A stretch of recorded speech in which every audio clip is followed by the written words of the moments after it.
in your training career, have you ever had a situation where you've thought, I just can't see how this person's going to get over, they don't have it, and then something clicks, and then they're just a different entity? Yeah, actually I have. I'll tell you. Um, and even if it was for a little while, you sometimes see somebody and they're so out there. They're just so distracted in Yeah. their thinking and paying attention. But yet there's this element to them that even they don't know they have, and someone just has to come in and know which dial to tune in. And I saw it with Santino because I thought he was a serious wrestler, and I thought he was a serious, just bland worker.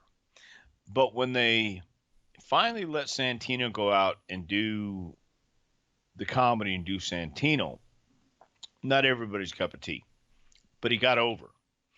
And I didn't know how that was gonna be possible, but it was, and he did. So my opinion has obviously changed, but that's just my opinion. I've seen it. How did he go from this such a serious gimmick to then doing, going to the other end and doing the comedy? How did he have to ask? Was that his idea, or was that someone trying to rib him, or was it like, how did that come about? I I I think I don't know this for a fact, but I think it happened like this. Sometimes you are backstage and you're entertaining the boys, or you're doing something funny, or you say a joke. And it happened with Vince. I don't recall the story who it was, but Vince heard somebody tell a joke, and he said, "That's what I want you to do," because it was funny and entertained Vince at the time. I don't think it was Bradshaw. I think it was somebody else, but it was somebody along those during that era, during that period.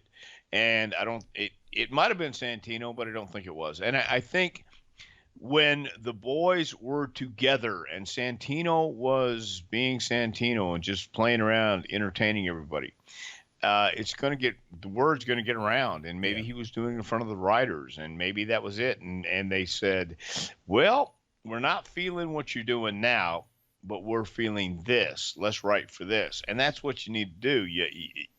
You need to have the writers want to write for you. Now if it's something they want to write for you that you're not into, then you need to learn how to manipulate them to write what you want them to write. And how do you do So that? That's a you million dollar learn. question. It is $1 million question. You learn with your personality, with your presentation. How do you get someone to like you? That's $1 million question. You don't go to the dating websites on the internet, because that's that's one of the biggest works there is too. But you have to learn that it's the manipulation, it's the work. The work is backstage. What we do in the ring is really this much of the business, and Mm. that's a huge part a lot of people won't tell you, but it's true. Uh, they have to like you to want to work with you. They have to like you to want to write with you. How does that happen? How do you get them to want to write for you? How do you get them to like you and want to work with you? Well, that is the talent. That is the question. That is the mystical, magical performer's ego. You've got to find and figure out and study. And what is this guy like? What is that guy like? What is the writer's Achilles heel? What do you Yeah. do to get him over? Well, Have you heard the story? I won't mention names again, but have you heard the story about the guys who used to bring one of the writers, his favorite um, action figure? I haven't Are heard the you story, familiar with but them? I'm excited to hear it.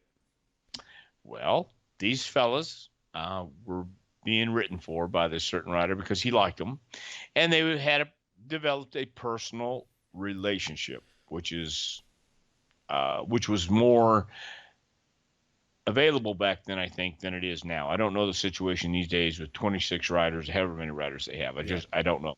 But back then it was not as many. But these guys were, but all three of them were into the comic books and into the action figures. Yeah.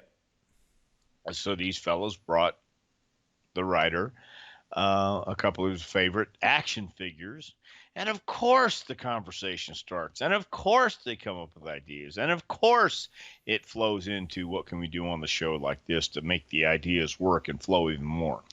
There's a relationship. There's your door opening. I mean, you could call it various things. You can call it kissing ass. You can call it playing the game. You can call it whatever it is, but you call it business in the end. It's got to be a fine And, line, though, right? Because I see oh some my people. God, yes. It's just some people are just. It's just intoxicating. It's so obvious.